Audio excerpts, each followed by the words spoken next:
ស្វាគមន៍ប្រិយមិត្តមកកាន់កិច្ចសន្ទនារវាងអ៊ីនិងក្មួយនាពេលរាត្រីមុនចូលនិន្ទ្រាប្រធានបទរាត្រីនេះគឺភាពស្អាតបទសន្ទនានេះនាំមកជូនដោយក្រុមប្រឹក្សាវិបត្តិស្ត្រីដោយធម៌លេងណាអ៊ីឆ្ងល់អ៊ីតែងតែឈឺជាធម្មតាមិនចឹងឯងហើយអ៊ីឆ្ងល់ថាឈឺបែបនេះជារឿយៗហើយមកបានអ៊ីនៅតែស្អាតចឹងយ៉ាមានអីក្នុងចិត្តមែនអ៊ីឬក៏ចង់រំលឹកខ្ញុំពីអ្វីមួយអត់ដងខ្ញុំអ្នកសួរអ៊ីតែបើថ្ងៃហ្នឹងអ៊ីមានសំណួរសួរខ្ញុំបើគាត់ជាមានអី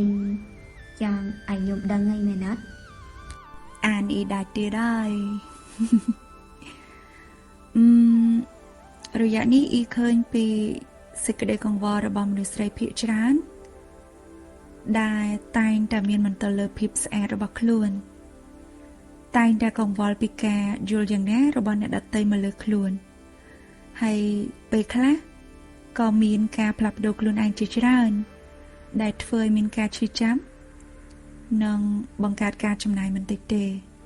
ដើម្បីតែសេចក្តីពេញចិត្តរបស់ខ្លួននិងការសរសើរឬថាការមើលមកស្អាតពីអ្នកដទៃឬថាដើម្បីតែដើរឲ្យទាន់សង្គមអីបែបនេះលីនទាំងនេះអ៊ីឃើញថាគឺជាបន្ទុកដែលផ្ដោតសម្ពាធហើយអ្នកខ្លះមិនពេញចិត្តនឹងជាតិកំណើតខ្លះទៀតបង្កឲ្យកើតចិត្តស្អប់លើរូបរាងមុខមាត់ពណ៌សម្បុររបស់ខ្លួននេះជាដើមណាជីវិតហ្នឹងទុកស្រាប់ហើយតែមិនបានចេះតែបន្ថែមទុកពីលើទុកដែលមានស្រាប់ទៀតអញ្ចឹងណ៎អ៊ី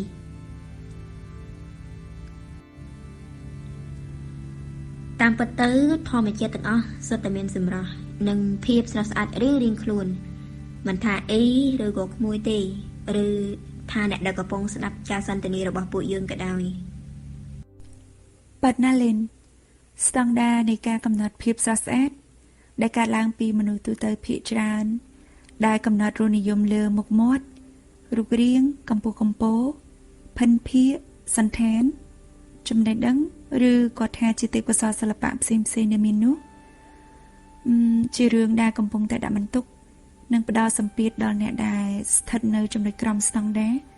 នៃការវាស់វែងនៅភាពស្អាតទាំងនោះដែលវាគ្រាន់តែជាការកំណត់និងការគ្រប់គ្រងពីមនុស្សមួយភាគធំដែលមានការគិតការយល់ឃើញ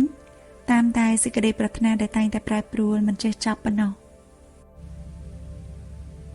ចាពិតណាអ៊ីដូចដែលអ៊ីលើកឡើងមកចឹងតែពិតទៅភាពស្អាតមួយនឹងគួរតែយើងខ្លួនឯងជាអ្នកកំណត់ដោយមិនចាំបាច់ស្ដាប់ការដាក់បន្ទុកពីអ្នកដទៃទេពីព្រោះមានតែយើងខ្លួនឯងទេដែលដឹងថាភាពស្អាតពិតប្រាកដគឺស្ថិតនៅក្នុងចំណុចណាប្រកបណាស់ការងាកមកមើលខ្លួនឯង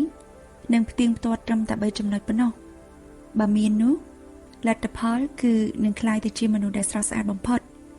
មិនថាយើងរស់នៅទីណាកន្លែងណាវ័យណាវេលាណានៅជាមួយនរណាឬក៏គ្មានអ្នកណាឬថាតួនាទីជាអ្វី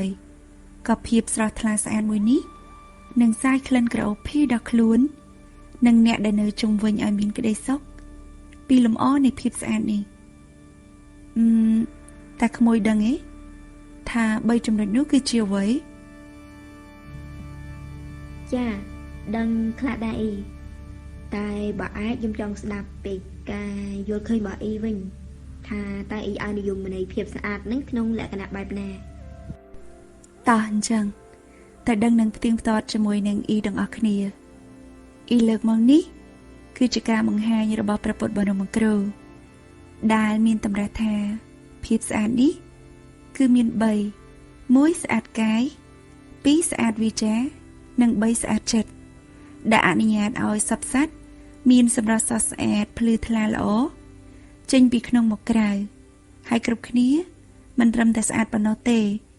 តែក៏បានចម្រើនសេចក្តីល្អជារឿយៗក្នុងចិត្តសន្តានតាមរយៈ3ចំណុចនេះទៀតផងកាយស្អាតដែលអត្ថាទោះជាយើងមានរូបឆោមល្អក្តី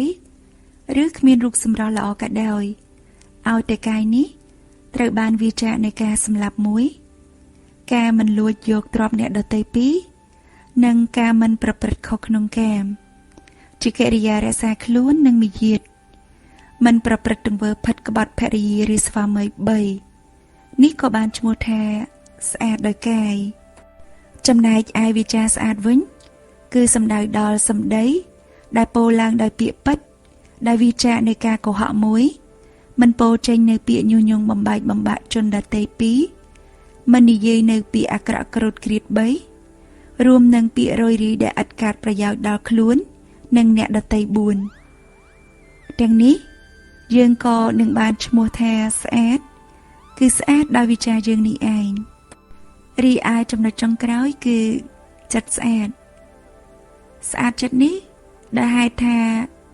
ចិត្តគឺមិនប្រងើចំពោះការរៀនដកនៅចំណងដែលជាការប្រាថ្នាមិនមានដែនកំណត់ជារឿយដោយការមិនសម្លឹងរំពៃចង់បានទ្រព្យអ្នកដទៃមកជារបស់ខ្លួនមួយមិនចងចិត្តគុំគួនមិនបៀតបៀនអ្នកដទៃឲ្យដល់នៅសេចក្តីវិន័យ2និងមានសមាទិដ្ឋិដែលជាបញ្ញាយល់ត្រូវតាមគន្លងនៃសេចក្តីពិត3តាមលំអាននេះហើយគឺយើងពិតជានឹងបានឈ្មោះថាស្អាតចិត្តដោយពិតហើយទាំងអស់នេះហើយគឺជាភាពស្អាតដែលព្រះសម្មាសម្ពុទ្ធព្រះអង្គលើកពោលសរសើរហើយក៏ជាបទដែលគប្បីសិក្សាពិចារណាឲ្យកើតជាប្រយោជន៍តាមសំគួរដោយអបាយនៃប្រាជ្ញារបស់បុគ្គលម្នាក់ៗចាអ៊ីនេះទៅបានជាភាពស្អាតតាមបែបសច្ចភាពមែនគឺមិនប្រែប្រួលទៅតាមពេលវេលាទីកន្លែងបុគ្គលយុគបុណ្យស័ក្តិវងត្រកូលតែវានឹងប្រព្រឹត្តទៅតាមកម្មនៃបុគ្គលតាមរយៈកាយកម្មវិច័យកម្មនិងមនោកម្មបែបហ្នឹងហើយលេនដូចនេះបងប្អូនមិនថាស្ត្រីឬបុរសទេសូមធ្វើការពិនិត្យនិងផ្ទៀងផ្ទាត់រួចហើយក៏ដាក់បន្ទុកនិងវិនិច្ឆ័យខ្លួនឯងមើលថាយើងស្អាតឬមិនស្អាតឬថាស្អាតកម្រិតណាចាអរគុណអ៊ីដូច្នេះបើមាន3ចំណុចនេះអ្នកដទៃនិយាយពីយើងបែបណាមើលមកយើងបែបណាគឺមិនប៉ះពាល់ដល់យើងទៀតឡើយសំខាន់គឺពិនិត្យមើលកាយវិចារនិងចិត្តរបស់យើងទៅបានហើយក្មួយគិតថាគួរតែដល់ពេលសមល្មមនឹងជម្រាបលាអ៊ីហើយរាត្រីសួស្ដីអ៊ីចារាត្រីសួស្ដីលេន